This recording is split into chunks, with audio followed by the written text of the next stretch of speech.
Bom dia, seu Madruga. O que tem de bom? Bom dia pra quem? Fique por dentro das notícias do dia da pior forma possível. Apresentação: André Arruda. E aí, meu povo? E aí, minha pórvora? Sou eu de novo, André Arruda, e esse é mais um Bom Dia pra quem? Espero que seja um bom dia pra você, porque pra mim vai ser um bom dia também. Então, bora com os pitacos que foram do dia anterior e que certamente vão estar ecoando nos seus ouvidinhos, nas suas redinhas sociais e os caramba quatro. E olha só, eu achei engraçado ontem, que assim, eu acordo com a dona Alexa, né?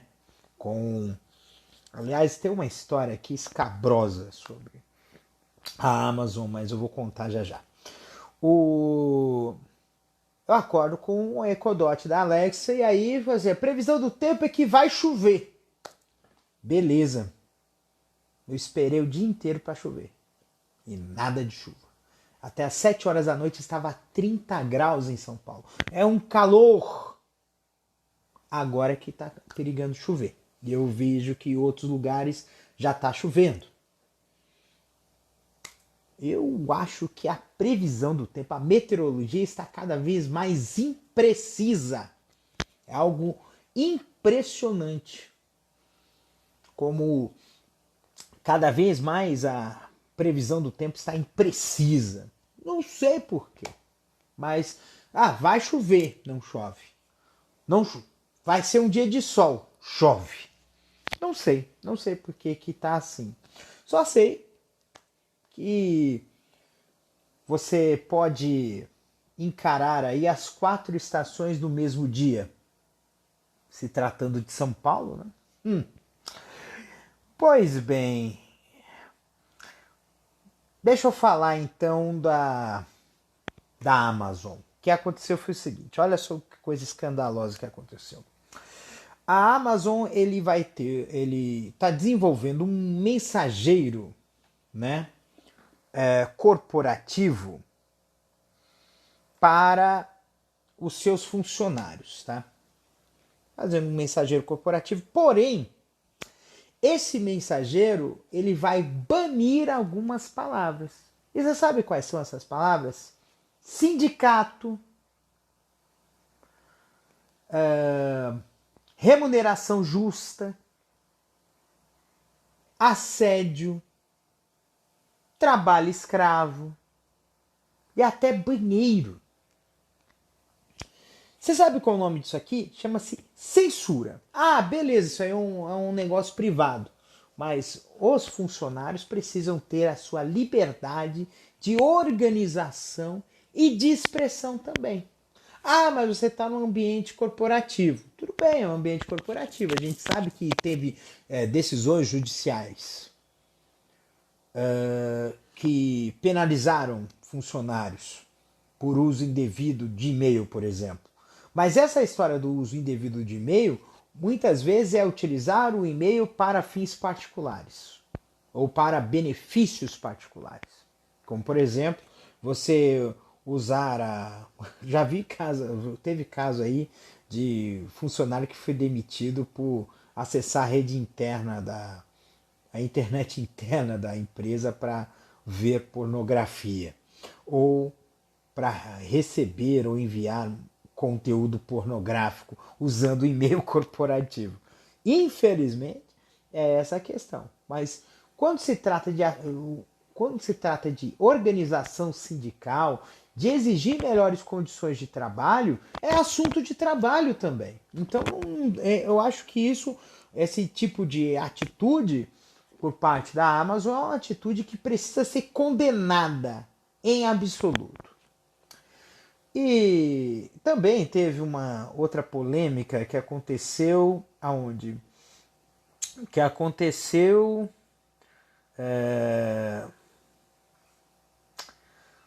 na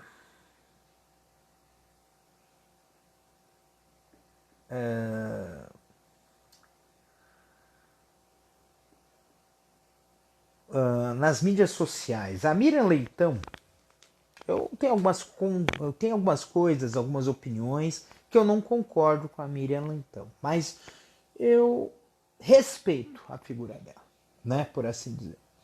E aconteceu de que o Eduardo Bolsonaro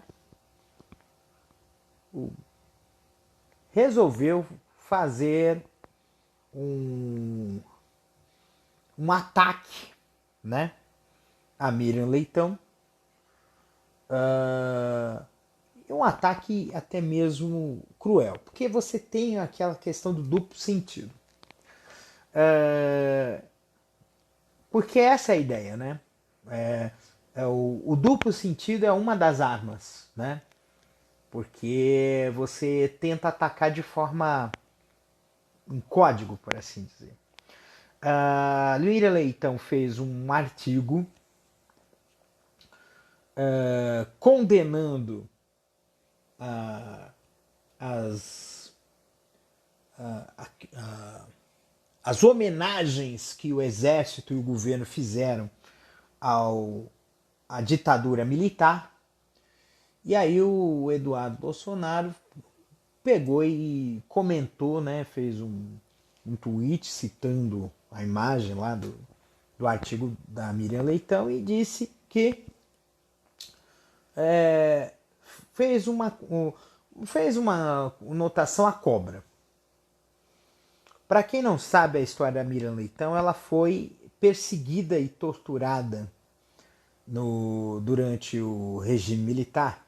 E uma das torturas que fizeram com ela foi colocar ela sozinha com uma cascavel. Entendeu? E ele é uma ironia, só que é uma ironia cruel. Entendeu? Porque aí ele vai dizer, não, porque eu chamei ela de cobra. Mas ela foi atacada por cobra, então é duplamente ofensivo. E ele foi acionado no Conselho de Ética. Vai dar para frente? Não vai. Desculpa, mas não vai dar para frente. Por quê? Porque houve uma grande migração de deputados para o PL, inclusive partidos de esquerda, leia-se PSB e PDT. Então eu quero saber o pessoal do PSB e quero saber o pessoal do PDT o que eles acham de ter deputados em sua bancada que não têm alinhamento ideológico. Inclusive esses foram muito fiéis ao Bolsonaro, ao governo Bolsonaro. Então é difícil essa situação da política, mas eles estão pilhando e saqueando o quanto puderem, porque sabem muito bem que se houver uma derrota, e essa derrota ela tem que ser não apenas no Planalto, essa derrota ela tem que ser no Planalto e também na Câmara e Senado, tá? Se houver uma derrota cachapante, esses caras que são o centrão vão virar oposição. Então eles passarão a ficar numa berlinda. Porque o Brasil pediu mudança e esses caras são contra a mudança. E essa é a grande coisa que vai se travar. Só tem um detalhe, né? O Centrão está fazendo o seu dever de casa, tá? Tá tendo esse escândalo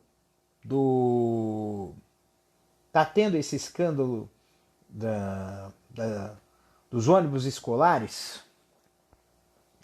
Tá tendo esse escândalo. Esse escândalo dos ônibus escolares tá fazendo barulho? Tá fazendo, mas o que acontece?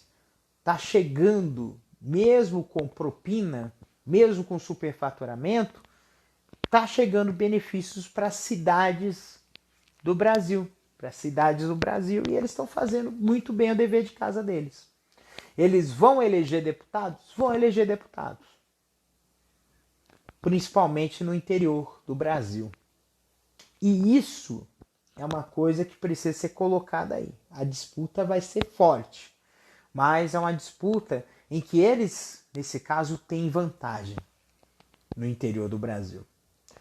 Fora do interior, aí já tem maior acesso à informação, já tem um monte de coisa que pode equilibrar a balança, mas é uma questão muito complicada.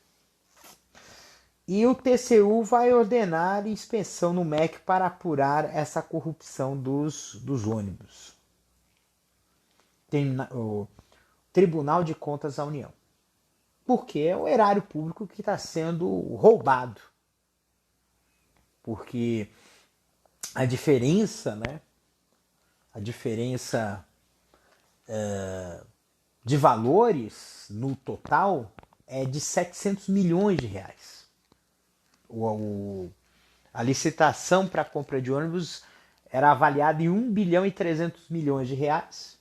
E com as mexidas de pauzinhos com o pessoal do PL, subiram para 2 bilhões. Onde é que esses 700 milhões vão parar? No bolso de algum deputado que vai usar muito bem na sua campanha eleitoral. Pense que não? E aí é que é difícil. À noite surgiu coisas, tá? Quais são as coisas que surgiram? O Adriano Pires, que seria o indicado para substituir o atual presidente, desistiu de presidir a Petrobras, alegando conflito de interesses. E também o Landim, que é da diretoria do Flamengo, também desistiu. Então vai ser mais um pepino para o governo, porque ia tirar para colocar alguém que fosse agir de forma eleitoreira, porque é isso que está acontecendo. Mas a política de... É engraçado, né, essa história, né? A política de preço da Petrobras foi 3 anos de política, né? Agora que vai desfazer? Por causa de ano de eleição? Então, é uma coisa que a gente precisa colocar aí em voga e em lembrança, porque a gasolina, o óleo diesel ainda estão caros.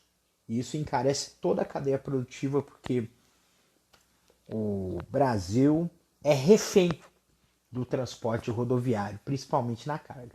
Aí você, nossa, mas os caminhoneiros vão ficar putos com você. Sim, eles vão ficar putos. Mas eles são tão vítimas quanto nós. São tão vítimas quanto nós. Porque os caminhoneiros estão com jornadas extenuantes, muitas vezes têm de fazer uso de rebite para poder fazer longas distâncias para garantir o frete. É complicado mesmo. O Brasil chegou a 30 milhões de casos de Covid, mas a média móvel permanece abaixo de 200. Isso é um alento. Só que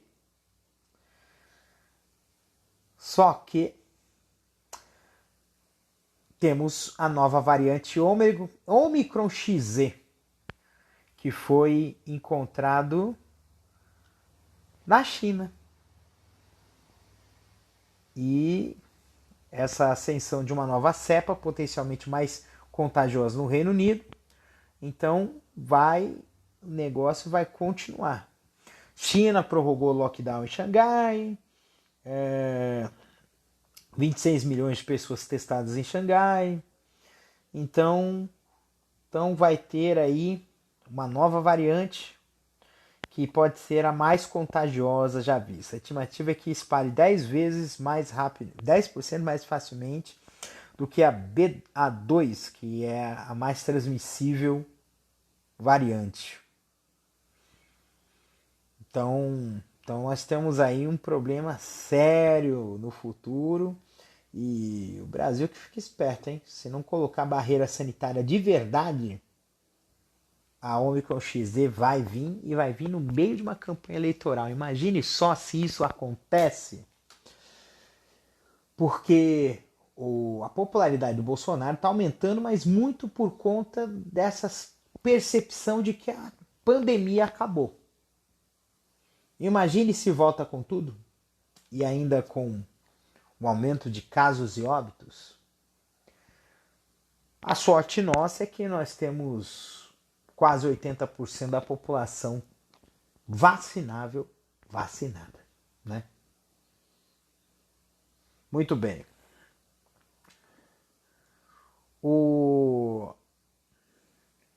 A Rússia deu um ultimato para que a Ucrânia se retire de Mariupol. Esse é o grande, Mariupol é o grande ponto de conflito dentro dessa guerra entre Rússia e Ucrânia, tá? Então, nós vamos ter aí... A gente sabe que já está em situação de impasse. Essa situação não vai se resolver tão fácil. Então, sem chance. Sem chance, sem chance. Olha só o Castro, que é o então governador, parece que faz escola com o Bolsonaro, né? Vai a eventos particulares com helicópteros do Rio de Janeiro. O Bolsonaro não faz motociata usando recurso público para poder se promover, então. Isso faz escola, porque o Castro é alinhado do Bolsonaro, né? Bem, o que mais que nós temos aqui? Vai ter estreia do Brasileiro e também início da Libertadores. E eu esqueci de dizer... Ontem eu esqueci de dizer que na sexta-feira teve o sorteio da Copa do Mundo. Então o Brasil vai enfrentar a Sérvia, vai enfrentar a Suíça e vai enfrentar Camarões. E está no grupo G. E para a alegria dos brasileiros, todos os jogos da primeira fase serão em dia de semana, para desespero dos caboclinhos. Ah, meus filhos. Que beleza. Que beleza, que maravilha, gente. Então, vocês... Tem muita coisa. O dólar caiu, peidei para isso. Tem história do BBB. Nossa, a Coreia do Norte diz que reagirá com armas nucleares se for atacada pela Coreia do Sul. Quem disse que a Coreia do Sul tem interesse em atacar a Coreia do Norte? O pessoal é bobão, né? E a treta?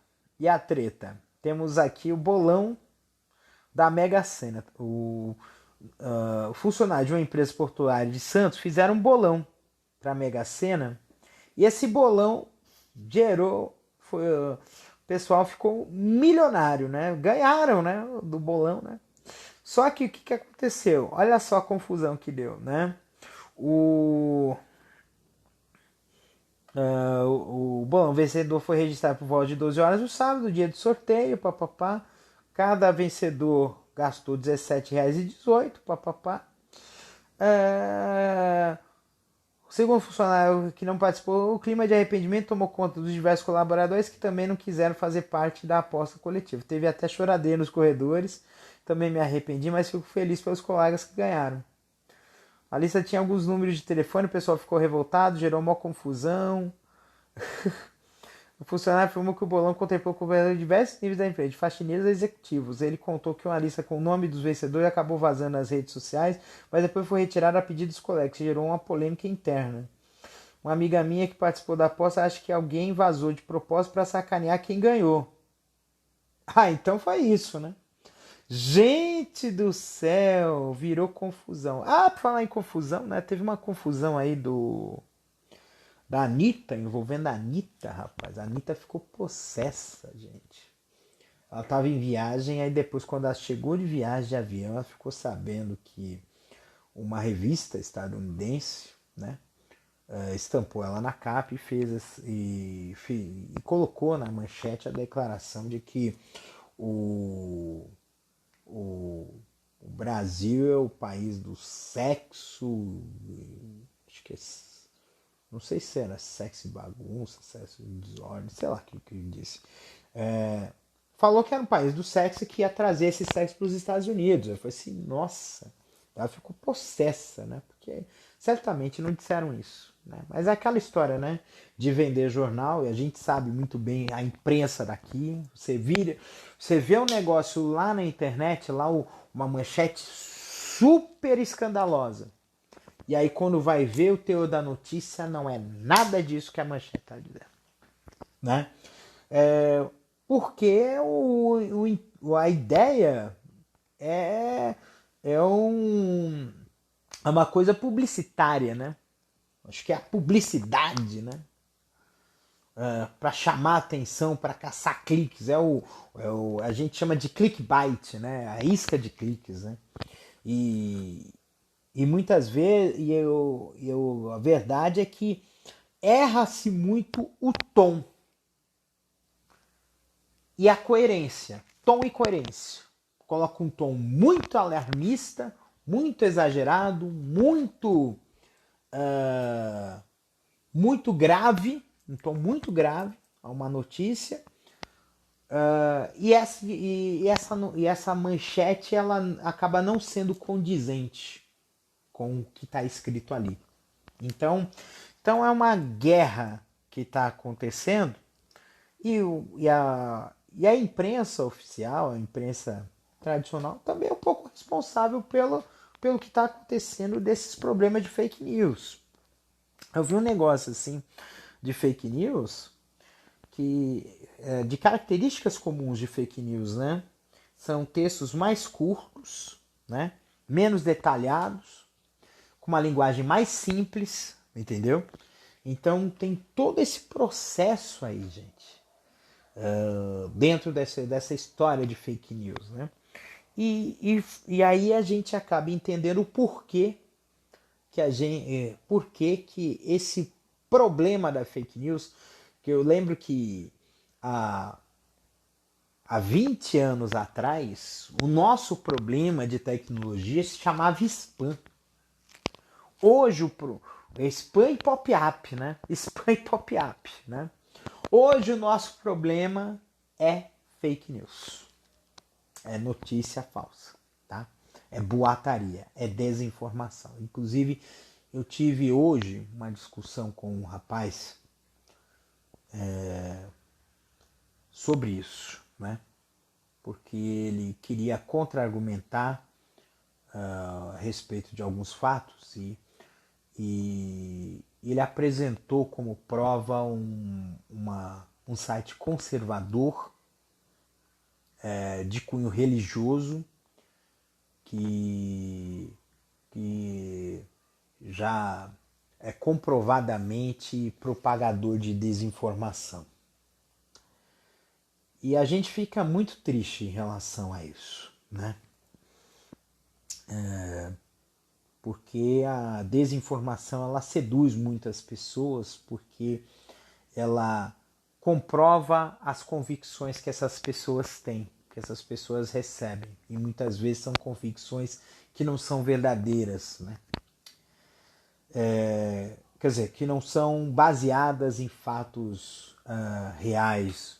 Muitas vezes é ligado à crença. Né? Mas a gente é um trabalho muito árduo que a gente precisa ter. E isso se dá, para se curar disso é necessário, primeiro,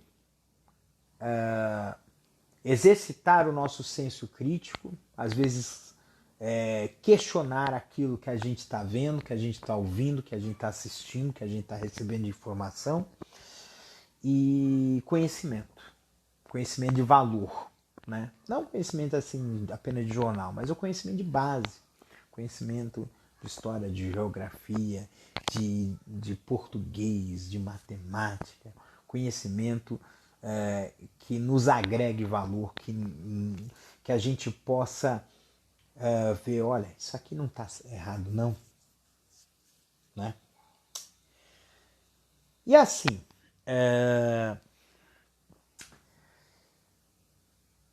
pensando nisso, eu fico pensando, né? Que a gente tá chegando uma terça-feira, segundo dia da semana, e essa situação toda que aconteceu comigo, ele me traz uma reflexão. Será que é a caixa que a gente está encaixado, que a gente nos colocou? Porque nós vivemos sobre um conjunto de padrões. Nós entramos numa determinada caixinha. Será que essa caixinha nos cabe? Ou a gente tem que se podar? A gente tem que se...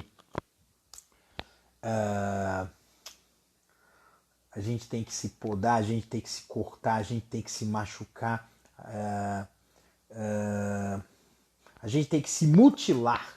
Acho que talvez seja o termo correto, mutilação.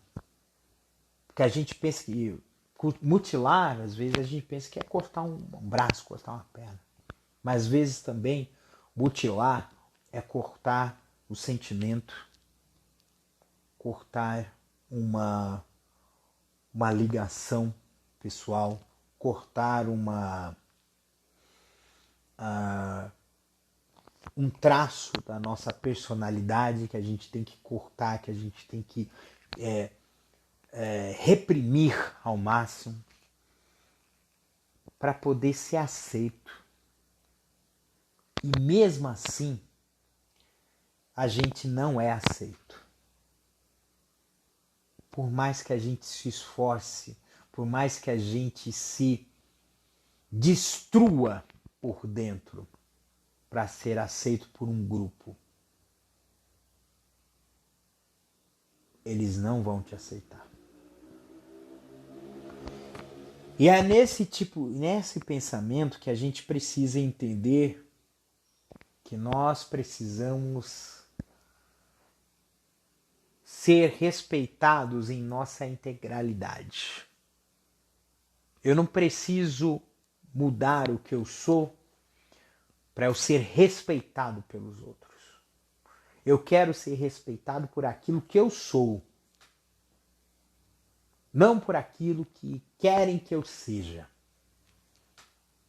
Porque é assim que nós vamos mudar o mundo.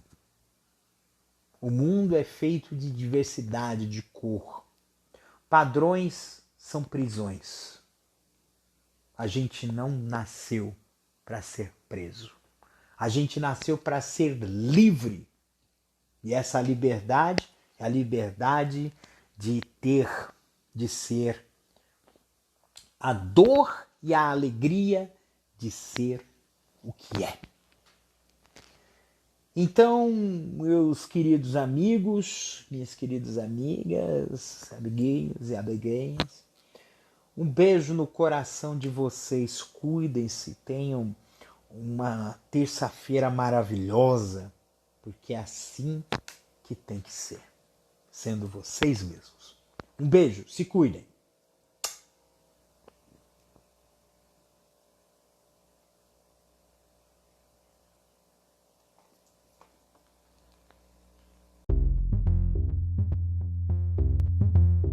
Este episódio é uma produção da Castor AMT, www.castor.com.br. Você pode encontrar este episódio e muitos outros do podcast Castor e seus escapes no endereço anchor.fm/castor ou nas principais plataformas de podcasting: Spotify, Apple Podcasts, Google Podcasts, Overcast, Castbox, Pocket Casts, Radio Public, Stitcher, Deezer, TuneIn, Resso, Amazon Music e Audible. Siga o podcast nas mídias sociais. Os endereços estão na descrição deste episódio.